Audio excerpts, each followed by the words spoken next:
Hello everyone, welcome back to Kavya's academy. यहाँ पे हम न्यू सीरीज स्टार्ट कर रहे हैं DU entrance exam MSc zoology 2020 paper solution. Okay, so इस वीडियो सीरीज़ के अंदर मैं आपको 2020 का complete paper solve कराऊंगी।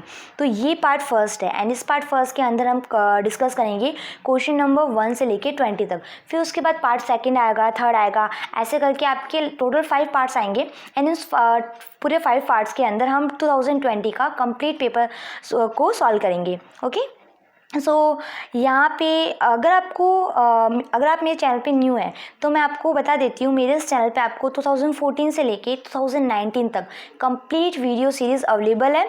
Okay, solution की, तो आप वो प्लेलिस्ट में जाके चेक कर सकते हो। साथ ही साथ अगर आपको ऐसा है कि अगर आप 2021 का एंट्रेंस एग्ज़ाम दोगे तो आपके सबके माइंड में ऐसे क्वेश्चंस होंगे कि अब 2021 एंट्रेंस एग्ज़ाम को क्लियर कैसे किया जाए।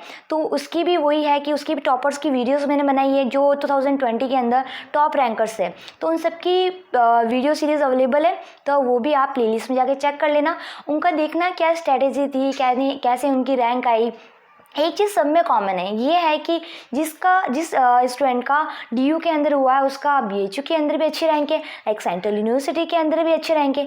तो एक चीज़ मैं आपको सजेस्ट करना चाहूँगी कि अगर आप लाइक डीयू के एंट्रेंस एग्ज़ाम की प्रिपरेशन कर रहे हो तो आपको क्या करना है, आपको BHU as well as central university इन दोनों के पेपर को सॉल्व कर लो, तो आपको जो प्रिपरेशन में बहुत ज़्यादा हेल्प मिलेगी। ओके, एंड जो डीयू का बायोकेमिस्ट्री का जो पेपर होता है उसको भी एक बार देख लो, क्योंकि बायोकेमिस्ट्री में बायोकेमिस्ट्री वाला पोर्शन थोड़ा ज़्यादा आता है, उसको थोड़ा एलिमिनेट कर दो। बाकी जो क्वेश्चन है वो आपकी जोलॉजी एंड बायोकेमिस्ट्री के थोड़ा सिमिलर ही पेपर है। ओके, तो वो भी अगर आप सॉल्व करोगे तो आपको बहुत ज़्यादा प्रॉफिट होगा। एंड साथ ही साथ अगर आप मुझे टेलीग्राम ग्रुप में ज्वाइन करना चाहते हो तो वहाँ पर भी आपको बहुत सारे स्टूडेंट मिल जाएंगे एमएससी एंट्रेंस के। साथ ही साथ वहाँ पर जो भी स्टडी मटेरियल मेरे पास है वहाँ पर मैं आपको लिंक अवेलेबल करा दूँगी। सो वहाँ पे भी आपको बेनिफिट होगा। तो लिंक टेलीग्राम का लिंक आपको डिस्क्रिप्शन में मिल जाएगा। सो वहाँ से जाके आप टेलीग्राम ग्रुप को ज्वाइन कर सकते हो। सो स्टार्ट करते हैं। एंड हाँ, अगर आपको पेपर्स की पीडीएफ चाहिए तो वही है कि टेलीग्राम ग्रुप में अवेलेबल है, नहीं है तो यहाँ पे जो सिलेबस वाली वीडियो मैंने बनाई है ना उसके अंदर ही एग्ज़ाम पैटर्न को डिस्कस किया है, तो उसके डिस्क्रिप्शन में आपको सारे पेपर पीडीएफ मिल जाएंगे, तो वहाँ से जाके आप डाउनलोड कर सकते हो। स्टार्ट करते हैं। Question number first. Okay, if hydra is cut into the many piece, अगर किसी हाइड्रा को मैंने कट किया इनटू द मैनी पीस तो क्या होगा। पहला क्या है, each piece will develop into the young hydra. ठीक है, ये भी राइट है कि सारे के सारे पीसेस हैं वो यंग हाइड्रा में मीन्स यंग हाइड्रा बना। मान लो ये हाइड्रा है, ओके, इसको कट किया, ऐसे कट किया, फिर बाद में हमने देखा कि ये जो हाइड्रा है वहाँ पे वापस रीजनरेशन हो जाता है ना, ये ऐसे रीजनरेट हो जाएगा। मीन्स दो न्यू, मीन्स अगर मैंने 2 पीस में कट किया तो 2 न्यू हाइड्रा बन जाएंगे। तो वही है कि each piece will develop into the young hydra, तो वह हो जाएगा। ठीक है, ये ठीक है। Each piece having a bit of nucleus will develop into the young hydra, ऐसा कुछ नहीं है।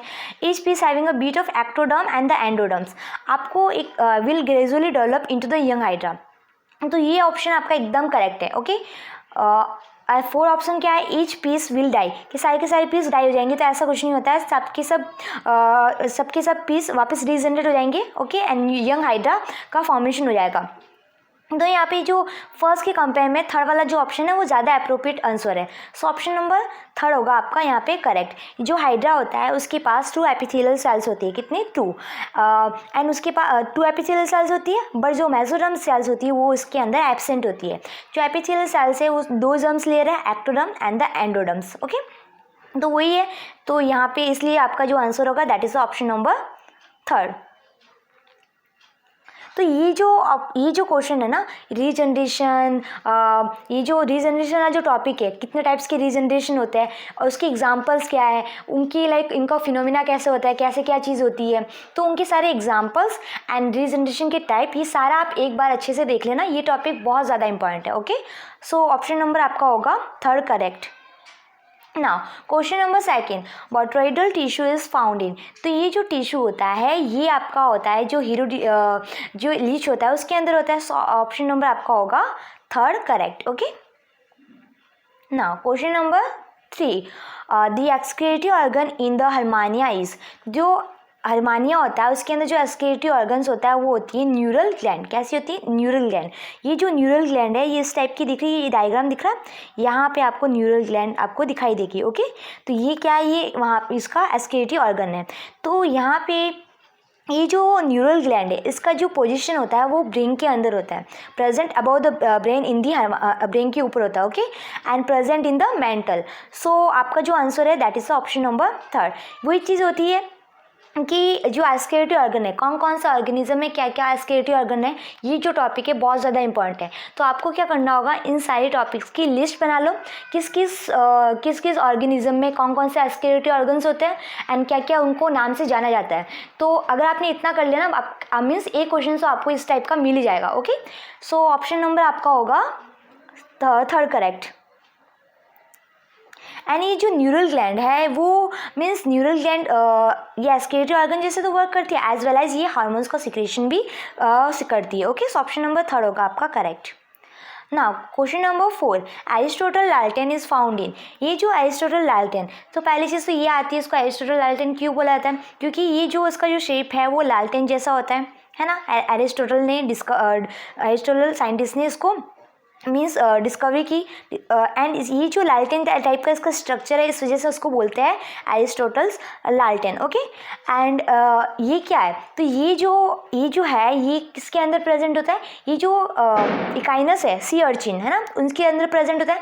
एंड ये जो ऑर्गन है ये उसका कुछ नहीं है, इसका जो च्यूइंग ऑर्गन है, क्या है ये? उसका च्यूइंग ऑर्गन है। यहाँ पे इसका दिख रहा है स्ट्रक्चर में, ये इसकी टीथ है 1 2 3 4 एंड 5, इसके 5 कैल्शियम कार्बोनेट टीथ होते हैं। एंड उसको ये क्या है? च्यूइंग ऑर्गन है एंड इसको हम बोलते हैं एरिस्टोटल लाल्टेन, एंड ये सी अर्चिन के अंदर प्रेजेंट होता है। सो ऑप्शन नंबर कौन सा सही होगा? सी अर्चिन कहाँ पे? ऑप्शन नंबर 3 में दिख रहा है, that is the echinus. So option number 3 होगा आपका करेक्ट। ये जो टॉपिक है ना, ये जो क्वेश्चन, ये बहुत सारे ये जो टॉपिक है, ये जो एरिस्टोटल लाल्टेन, अगर आप प्रीवियस ईयर के क्वेश्चन सॉल्व करोगे तो ये आपका क्वेश्चन मीन्स मिल ही जाएगा। तो वही चीज़ें होती है कि प्रीवियस ईयर क्वेश्चन से आते तो है टॉपिक्स, ऐसा तो है नहीं कि as it is previous year से क्वेश्चन आ गए, नहीं, उसके जो टॉपिक्स है वो रिपीट होते हैं। तो आपको टॉपिक को भी देखना है एंड क्वेश्चन को भी देखना है। ओके, तो कुछ भी रिपीट हो सकते हैं। सो ऑप्शन नंबर 3 होगा आपका correct. Now question number 5, which one of the following is not an insect. ये तो बहुत सिंपल सा क्वेश्चन है, इनमें से कौन सा इंसेक्ट नहीं है? तो टर्माइट्स हुआ, मॉस्किटो हुआ, आंट हुआ, ये तीनों के तीनों आपका इंसेक्टा के अंदर आता है। बट जो स्पाइडर है उसकी जो क्लास होती है वो आर्किनिड होती है ना, इसलिए वो आपका इंसेक्टा के अंदर नहीं आती है। सो स्पाइडर आपकी इंसेक्ट नहीं है। ओके, सो ऑप्शन नंबर 2 हुआ आपका correct. Now question number 6, gynaecophoral canal is found in. ये जो कैनाल्स होती है किसके अंदर प्रेजेंट होती है? तो देखो, जब हम सिस्टोसोमा के बारे में देखते हैं, जो सिस्टोसोमा होता है जिसके अंदर मेल होता है ना, ये जो कैनाल है ये मेल के अंदर, सिस्टोसोमा जो मेल है उसके अंदर प्रेजेंट होती है। तो सिस्टोसोमा का जो मेल है वो ये दिख रहा है, ये रहा सिस्टोसोमा का मेल, एंड ये फीमेल, ये जो पतली सी दिख रहा है ये क्या है? फीमेल है। तो ये जो फीमेल है यहाँ पे लाइक इम्बेडेड है, ये जो है इसको हम बोलते हैं, ये किसके अंदर है? ये है गाइनोकोफोरिक कैनाल, जहाँ से फीमेल यहाँ पे लाइक अंदर इम्बेडेड होती है। ओके, सो आपको ये चीज़ ध्यान रखनी है, जो सिस्टोसोमा है, ये जो सिस्टोसोमा है ये वाला जो टॉपिक है बहुत ज़्यादा इंपॉर्टेंट है। इसकी कुछ खास बात होती है, पहली चीज़ तो ये है कि डाइजेनेटिक पैरासाइट है। ओके, मीन्स अपनी जो लाइफ साइकिल है वो 2 होस्ट के अंदर कंप्लीट करती है। पहला होस्ट होता है उसका मैन होता है। ओके, एंड दूसरा होता है उसका स्नेल। तो ये एक ऐसा पैरासाइट है, डाइजेनेटिक पैरासाइट, मीन्स अपनी लाइफ को दो होस्ट के अंदर कंप्लीट करती है। ये क्वेश्चन भी आ रखा है इसलिए मैं आपको बता रही हूँ। एंड ये सेक्सुअल डाइमॉर्फिज्म है। जो मेल होता है, मेल तो आपको दिख रहा होगा, ये रहा मेल, ये ऐसा है ब्रोडर है एंड शॉर्ट, फीमेल की कंपेयर में छोटा होता है लेंथ में। ओके, एंड जो फीमेल है वो पतली है एंड कैसी है? लार्ज है। ओके, इसके अंदर ये चीज़ ध्यान रखना है, इसके अंदर कौन कौन सी लार्वल फॉर्म है ये बहुत ज़्यादा पूछा जाता है। तो इसके अंदर 3 लार्वल फॉर्म होती है, that is the mira cercarium, sporocyst and the cercaria. Okay, so आपका जो आंसर होगा that is the option number 2। ये जो गाइनोकोफोरल कैनाल है कहाँ पे प्रेजेंट होती है? सिस्टोसोमा के अंदर। सो ऑप्शन नंबर 2 होगा correct. Now, question number 7. The powerful muscles by which bird rise and propel itself through the air is performed by. तो देखो, जब बर्ड फ्लाई करती है ना, तो बर्ड फ्लाई करेगी, उसको पावरफुल क्या दे रखा है यहाँ पे, पावरफुल फ्लाई है ना। तो कैसे होगा, तो अपने पंख को लाइक जो अपने विंग्स है वो पीछे करेगा तभी तो आगे मीन्स आगे फॉरवर्ड मूव करेगा, है ना। अगर विंग को अगर पीछे करेगा, बैकवर्ड मूवमेंट कराएगा विंग का, तभी तो उसकी बॉडी आगे जाएगी। तो जो विंग को पीछे करने के लिए जो मसल्स रिस्पॉन्सिबल होती है, that is the pectoralis major. Okay, major wing को पीछे करेगी एंड माइनर विंग को आगे करने में, तो दोनों में ये डिफरेंट होता है। तो जो पेक्टोरलिस मसल्स है, ये एक पावरफुल मसल्स है जो विंग में उसको उड़ने में हेल्प करती है बर्ड्स को। ओके, एंड ये क्या करती है, इसकी विंग्स को पीछे करती है ताकि उसकी पूरी बॉडी आगे जा सके, है ना। सो ऑप्शन नंबर क्या हुआ आपका, 3rd करेक्ट। एंड ये क्वेश्चन भी रिपीटेटिव है, ये क्वेश्चन भी कैसे भी करके मीन्स इस टॉपिक पे क्वेश्चंस आ रखा है। नाउ क्वेश्चन नंबर 8, ये भी क्वेश्चन अगेन सेम रिपीटेटिव है। Neuromast organ in face are useful as, तो वहाँ पे कुछ और सेंस में उसने पूछा गया था ना कि फेस के अंदर जो करंट रिसेप्टर्स होते हैं वो कौन से होते, वो कौन मीन्स किस ऑर्गन्स के अंदर होता है, ऐसे करके क्वेश्चन पूछा गया था। तो जो न्यूरोमास सेल है, न्यूरोमास ऑर्गन है, देखो ये जो फेस का डायग्राम दिख रहा है, उसके बीच में जो फेस है उसके बीच में दिख रहा है लेटरल लाइन सिस्टम। ये जो लेटरल लाइन सिस्टम है उसके ऊपर हेयर लाइक स्ट्रक्चर होते हैं। ओके, जब ये फेस स्विम करती होती है ना, पानी के अंदर होती है, पानी के अंदर जब चलती है, तो ये जो उसके ऊपर हेयर लाइक्स जो स्ट्रक्चर है वो क्या करता है कि बाहर से जो वाटर करंट है उसको लाइक मीन्स पहचानती है ना। तो वाटर करंट को क्या करेगी, डायरेक्ट करेगी। तो उसके पास में क्या है, करंट रिसेप्टर्स है।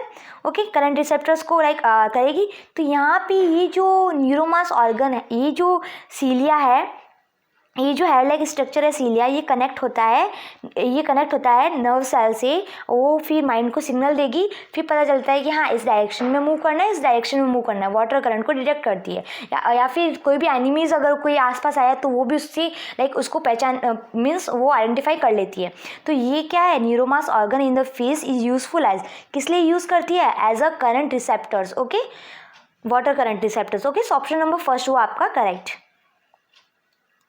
Now question number 9, Balanoglossus are also known as, बहुत सिंपल क्वेश्चन है। पिनवर्म, तो पिनवर्म तो बेलेनोग्लोसिस को नहीं बोलते, इसको हम एंटीबियस, इसको हम थ्रेड वर्म, सीट वर्म ये बोलते हैं, तो ये तो होगा नहीं। एक्रोन वर्म ये होगा आपका करेक्ट आंसर। जो एक्रोन वर्म है जो बेलेनोग्लोसिस है, that is also known as the acorn worm. Okay, so option number 2 हुआ आपका करेक्ट। 3rd क्या है, टैप वर्म। तो देखो टैप वर्म का जो साइंटिफिक नेम है दैट इज द कैस्ट्रोडा। ओके, सो ये तो है नहीं। रिंग वर्म, तो रिंग वर्म को हम tinea, dermatophytosis and the athlete foot, ये ध्यान रखना, ये पूछा जाता है एथलीट फूड, है ना। ये क्या है, रिंग वर्म। रिंग वर्म को हम कॉमन नेम से एथलीट फूड भी बोलते हैं। तो यहाँ पे आपका जो आंसर है, ये सारे नाम है ना पिनवर्म, ये सारे सबके क्वेश्चंस एक ना एक बार आ ही रखे हैं किसी ना किसी एंट्रेंस एग्जाम में। तो पिनवर्म को ये बोलते हैं, एक्रोन वर्म को बेलेनोग्लोसिस बोलते हैं, टैप वर्म को कैस्ट्रेडा का साइंटिफिक नेम है, एंड रिंग वर्म को ये एथलीट फूड, ये ध्यान रखना। ओके, सो ऑप्शन नंबर आपका हुआ 2nd correct.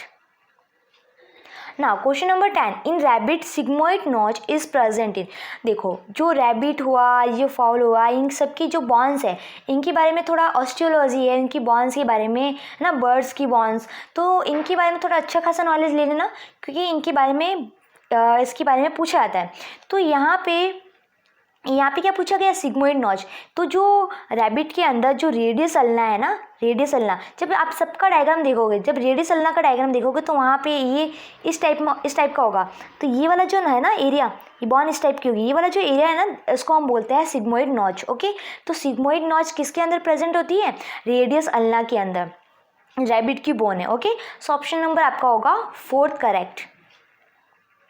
Now synsacrum in fowl is formed by fusion of, तो जो सिंसेक्रियम बॉन्ड, ये इसके बारे में पूछा जाता है कि सिंसेक्रियम बॉन्ड किस किस के फ्यूजन से बनी हुई है, सिंसेक्रियम बॉन्ड किसके अंदर प्रेजेंट होती है, तो ये बर्ड्स के अंदर होती है।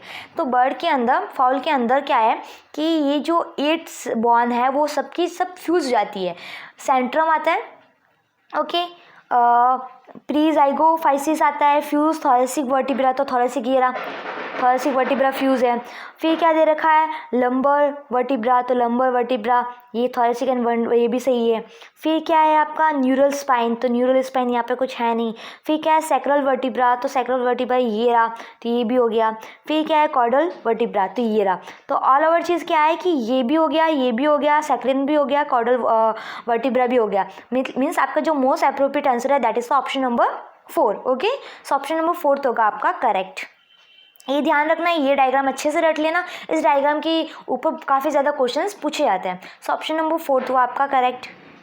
ना question number 12, which of the following reptile has a 4 chamber of heart. ये चीज़ मैंने लास्ट 2020 के अंदर बताया था कि ये जो हार्ट की जो चैम्बर्स है, ये जो टॉपिक है बहुत ज़्यादा इंपॉर्टेंट है। किसी ना किसी का एग्जांपल देके आपको पूछ लिया जाता है कि इस ऑर्गेनिज्म के हार्ट के चैम्बर्स कितने हैं। ओके, तो आपको सबका पता होना चाहिए। एक तो एक्सक्रीटरी ऑर्गन्स में कौन कौन से क्या क्या होते हैं, नाम पता होना चाहिए। एंड ये जो हार्ट के बारे में वैसे थोड़ा डिटेल नॉलेज भी लेना।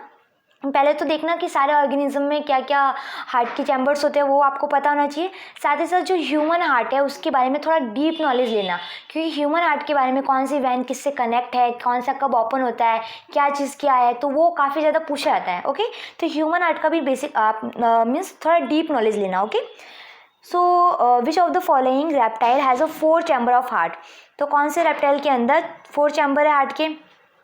तो जो देखो, एक तो होता है 2 चैम्बर हार्ट जो कि फिश के अंदर मिलेंगे। फिर 3 चैम्बर्स हार्ट जो रेप्टाइल्स के अंदर मेनली मिलता है ना। इसके अंदर ये सारे आपका टर्टल्स, स्फेनोडोम्स ये सब आएंगे। फिर आपका incomplete 4 chamber means complete 4 chambers नहीं है, उसके अंदर कोबरा किंग कोबरा आ गया तो थर्ड तो होगा नहीं। ओके, लिजर्ड भी आ जाती है। फिर आपका है कंप्लीट 4 चैम्बर हार्ट, वो आपका crocodile, ostrich, pigeon, bat, whale, okay and human, इन सब के अंदर 4 चैम्बर ऑफ हार्ट होता है। तो क्रोकोडाइल एक्सेप्शन है, ध्यान रखना उसके पास क्या है 4 चैम्बर ऑफ हार्ट। ये बहुत छोटी क्लास का क्वेश्चन है, सो आपको मीन्स बेसिक नॉलेज का क्वेश्चन है। सो ऑप्शन नंबर 4 तो आपका करेक्ट ना। क्वेश्चन नंबर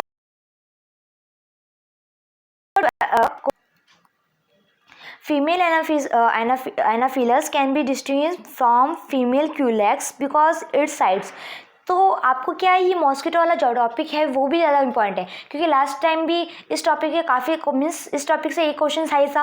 हर एंटर से हर लास्ट ईयर की कोई पेपर उठा के देखोगे तो इस टॉपिक पे आपको मॉस्किटो के ऊपर क्वेश्चन मिल ही जाएगा, है ना। तो यहाँ पे भी सेम क्वेश्चन आ रखा है।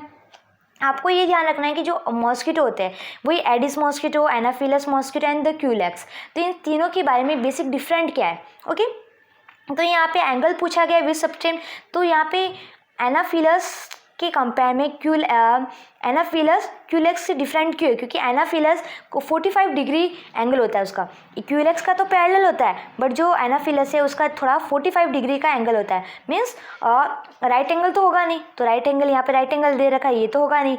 6 विदाउट यूजिंग और 6 ऐसा कुछ है नहीं। पैरेलल टू द सरफेस, ये तो क्यूलेक्स में होता है। At an angle with a substantive, at an angle कुछ एंगल मीन्स 45 एंगल होता है, 45 डिग्री होता है। तो ऑप्शन नंबर फर्स्ट है आपका करेक्ट। तो ये जो चार्ट है ये आप अच्छे से देखना। ओके, कि कौन सा मॉस्किटो कब एक्टिव होता है एंड क्या चीज़ क्या है, एनाफिलस में क्या है, किस कहाँ अपने एग ले कैसे करता है, किस पे क्या होता है। ओके, यहाँ पे आपको सबस्ट्रेट का पूछा गया ना, रेस्टिंग पोजीशन पूछा गया, तो रेस्टिंग पोजीशन आपकी एनाफिलस, तो एनाफिलस की क्या है, Anopheles mosquito have a 45 degree angle, कितना एंगल रखता है 45 डिग्री, एंड जो क्यूलेक्स है वो पैरेलल होता है, तो ये इसकी रेस्टिंग पोजीशन है। ओके, सो ये जो चार्ट है आप अच्छे से लर्न कर लेना। सो ऑप्शन नंबर आपका हुआ ऑप्शन नंबर हुआ आपका first correct. Now question number 14, the variant haemoglobin in a sickle cell anaemia bind to the O2 less efficient. However, the abnormal allele has not been eliminated from the affected population as it has the selection advance against. तो sickle cell anaemia ये जो topic है ये आपको पता ही है, बहुत ज़्यादा इंपॉर्टेंट है। लास्ट ईयर में भी मैंने बोला था कि ये जो टॉपिक है इसके ऊपर एक ना एक दिन मीन्स 1-2 क्वेश्चन तो मिल ही जाएंगे ना। तो जो सिकल सेल एनीमिया है, ओके, एक तो वो ऑक्सीजन डिसोसिएट कर्व होता है वो भी आप अच्छे से देख लेना, एंड सिकल सेल एनीमिया का भी अच्छे से देख लेना। तो आपको पता है कि अगर नॉर्मल हुआ तो सिकल सेल नहीं हुआ, बट अगर दोनों एलील्स उसकी लीथल हुआ है तो वो सिकल सेल एनीमिया हुआ, ओके, एंड वो पर्सन की डेथ हो जाएगी। बट अगर एक एलील अगर मीन्स एक एलील अगर लीथल है तो इस कंडीशन में वो पर्सन कैसा होगा, कैरियर होगा, एंड उसको सिकल सेल नहीं होगा, बट वो आगे जाके प्रोजेनी में कर सकता है, ओके। तो यहाँ पे जो कैरियर होता है, तो कैरियर की कैपेबिलिटी होती है कि उसको कभी मलेरिया नहीं होता है ना, तो वो एक एडवांटेज है, ओके। सो ऑप्शन नंबर वही है कि affected population it has selection advantage again, वो किसके थ्रू मीन्स सिलेक्ट हो गए, उनको क्या नहीं होगा, उनको मलेरिया नहीं होगा, है ना। सो ऑप्शन जो कैरियर्स होते हैं उनको मलेरिया नहीं होता है। सो ऑप्शन नंबर आपका होगा 3 correct. Now question number 15, which one of the following is incorrect match, इनमें से इनकरेक्ट मैच कौन सा है। देखो पहला ऑप्शन क्या है, सिम्बायोसिस ट्राइकोनिम्फा, ओके। ये जो ट्राइकोनिम्फा है ना, ये जो टर्माइट्स है, टर्माइट्स के अंदर सिम्बायोसिस एसोसिएशन करता है। टर्माइट्स आपको पता है कि वो क्या करती है, ये जो वुड वाले जो वुड होता है उनको खाती है। तो वुड के अंदर क्या होता है, सेलुलोज होता है। अब सेलुलोज का डाइजेशन करना है, तो सेलुलोज को डाइजेशन करने की कैपेबिलिटी टर्माइट्स के पास नहीं होती है, तो वो कैसे करेगी, तो उसके अंदर ट्राइकोनिम्फा होता है, वो क्या करता है, उसके साथ सिम्बायोटिक एसोसिएशन मीन्स दोनों को प्रॉफिट हुआ। तो जो ट्राइकोनिम्फा क्या करेगा, जो वो सेलुलोज खा रहा है, जो टर्माइट्स वुड को खा रहा है, उसका जो सेलुलोज है उसको डाइजेस्ट करेगा, बदले में उसको भी प्रॉफिट होता है, ओके। सो मीन्स दोनों को प्रॉफिट हुआ, इसका मतलब ये आपका सिम्बायोसिस आपका करेक्ट मैच कर रहा है ट्राइकोनिम्फा से, ओके। सेकेंड ऑप्शन क्या है, दैट इज द कॉमन सेलिज्म बैलेंटीरियम। तो ये जो है, ये अभी जो BHU का जो एंट्रेंस एग्जाम है उसमें पूछा गया था, तो वही चीज़ मैंने आपको बोली कि BHU एंड DU उसके जो पेपर होते हैं वो थोड़ा बहुत वो बात अलग है, DU के अंदर मेमोरी बेस्ड क्वेश्चन ज़्यादा आता है, BHU में इतना नहीं आता है, बट उनका जो पेपर का जो पैटर्न है वो नॉर्मली सेम होता है, एंड जो टॉपिक्स है वो भी सेम होते हैं, ओके। तो अगर आप DU की प्रिपरेशन कर रहे हो तो BHU का फॉर्म भी जरूर भरना, ओके। तो यहाँ पे बैलेंटीरियम, ये अभी 2020 के अंदर उसमें भी क्वेश्चंस था। तो ये क्या है, एक पैरासिटिक स्पीसीज है, ओके, एंड वो डिजीज कॉज करती है। तो ये कॉमन सेलिज्म में तो नहीं हुआ। कॉमन सेलिज्म का मीन्स क्या हुआ कि एक को फायदा एंड दूसरे को कुछ नहीं, बट इसको तो प्रॉफिट हो रहा है, एक पैरासिटिक है, बट ह्यूमन को तो क्या हो रहा है, नुकसान हो रहा है ना, उस पर डिजीज कॉज कर रहा है, तो ये तो कॉमन सेलिज्म में नहीं है। सो ये आपका इनकरेक्ट मैच है, ओके। थर्ड ऑप्शन क्या है आपका, पैरासिटिज्म टिप्नोसोमा। तो ट्राइपेनोसोमा तो आपको पता है अफ्रीकन स्लीपिंग सिकनेस कॉज करती है, तो एक पैरासिटिक है, तो ये एकदम करेक्ट है। एंड ये जो ट्राइपेनोसोमा है उसके ऊपर बहुत ज़्यादा बार क्वेश्चंस पूछा गया, तो इस टॉपिक को भी आप अच्छे से देख लेना कि कौन सी अफ्रीकन है, कौन सी क्या है, ओके, इसका क्या है, तो सारा चीज़ देख लेना। पैरामीशियम फ्री लिविंग है, ऑब्वियसली बात है, तो इसमें तो कोई डाउट नहीं है। सो ऑप्शन नंबर आपका सेकंड हुआ correct. Now question number 16, aortic arch 6 give rise to pulmonary arteries but maintain its connection with dorsal aorta through तो इस क्वेश्चन के लिए आपको जो ह्यूमन हार्ट है उसका डायग्राम आपको पता होना चाहिए ना। सो यहाँ पे आपको जो आंसर है that is option number first, ductus arteries. So option number first हुआ आपका correct. Question number 17, which one of the following amphibian has a partial interventricular septum in heart. तो वो आपका है सीरेंस। ऑप्शन नंबर फर्स्ट हुआ आपका correct. वो ये कि हार्ट के ऊपर, हार्ट वाला जो टॉपिक है यहाँ पे, इस टॉपिक में देख लो अप्रॉक्स आपको 3 क्वेश्चन तो मिल ही गए ना। जो हार्ट वाला टॉपिक्स बहुत ज़्यादा इंपॉर्टेंट है, तो इसको अच्छे से देख लेना, चाहे वो इनवर्टिब्रेट्स हो वर्टिब्रेट्स हो, कोई भी हो। Now which part of the middle ear transmit sound vibration to fenestra rotunda of internal ear. तो यहाँ पे ये जो मिडल ईयर है ना, तो मिडल ईयर से टू द इंटरनल ईयर। तो यहाँ पे आपको ये जो ईयर का जो डायग्राम है ना, तो वो आपको अच्छे से लर्न होना चाहिए। तो जो ईयर का जो डायग्राम है उसके अंदर अगर हम मिडल ईयर देखते हैं, तो मिडल ईयर के अंदर ये जो बॉन्स दे रखे स्ट्रैप्स, इंकस, मैलस, ये आपकी ईयर की बॉन्स है ना मिडल ईयर। तो यहाँ पे देखो पहला तो टेपिनम आ गया, तो वो पहले आ गया, फिर मैलस आया, मैलस के बाद इंकस के बाद स्टेप्स के बाद ये आ रहा आपका फेनेस्ट्रा रोटुडा, ये रहा है ना। तो इसकी जस्ट ये मीन्स आपका किससे कनेक्ट है, तो यहाँ से स्टेप से यहाँ पे आ रहा है, तो इसका मतलब आपका जो आंसर होगा that is the steps. Option number first हुआ आपका correct. Now question number 19, third chamber in the stomach of ruminant mammal is. Again ये क्वेश्चन रिपीटेटिव है। ये क्वेश्चन मैंने बोला था कि इस टाइप का क्वेश्चन एक नहीं मिल ही जाएगा, तो ये क्वेश्चन आ गया है ना। ये ईयर वाला टॉपिक ये भी इंपॉर्टेंट है, इसमें भी पूछा जाता है कभी कभी ईयर्स की बोन्स कहाँ से डिराइव हुई है ना, कि स्टेप्स कहाँ से, इसका लाइक कैसे डिराइव हुई थी, इंकस कैसे हुआ था, कौन सी बॉन्ड से हुआ था। एंड फिर ये रूमिनेंट एनिमल, इसका ये भी पूछ लिया जाता है कि फर्स्ट चैम्बर कौन सा है, सेकंड चैम्बर कौन सा है, कौन से चैम्बर्स में सिम्बायोसिस बैक्टीरिया प्रेजेंट होते हैं, है ना। तो ये आपको पता होना चाहिए।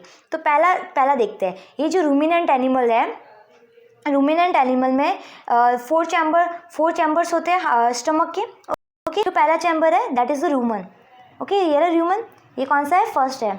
यहाँ से फूड हुआ, पहले देखो खाना खाया है इसने, ये कहाँ गया, इसकी फर्स्ट चैम्बर में गया। ओके, ग्रीन कलर का दिख रहा है।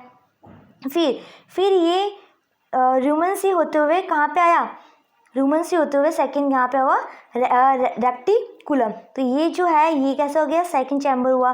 फिर यहाँ से देखो, यहाँ से ग्रीन ये जो मीन्स आपका जो सेकंड चैम्बर है उससे फूड रेक्टिकुलम से वापस कहाँ आया, माउथ में आया। वापस वो होता है ना, वापस रिवर्स बैक आता है। वो जो रूमिनेंट एनिमल्स होते हैं वो खाना खाते हैं, उनका जो स्टमक से वापस मुंह में वापस आता खाना, ऐसे जुबाली करते हैं, अगेन च्यूइंग करते हैं वो। ओके, माउथ में आ गया, फिर वापस गए पीछे, फिर वापस ये देखो आपका ब्लू यहाँ पे third chamber that is the omasum. Okay, फिर थर्ड चैम्बर से फिर आपका गया, फिर एबोमेसम, फिर एबोमेसम से ये गया यहाँ पे इंटेस्टाइन तक। ओके, सो ऑप्शन यहाँ पे एबोमेसम आपका फोर्थ नंबर का है, ओमेसम आपका थर्ड है। ओके, सो ऑप्शन नंबर आपका हुआ सेकंड करेक्ट।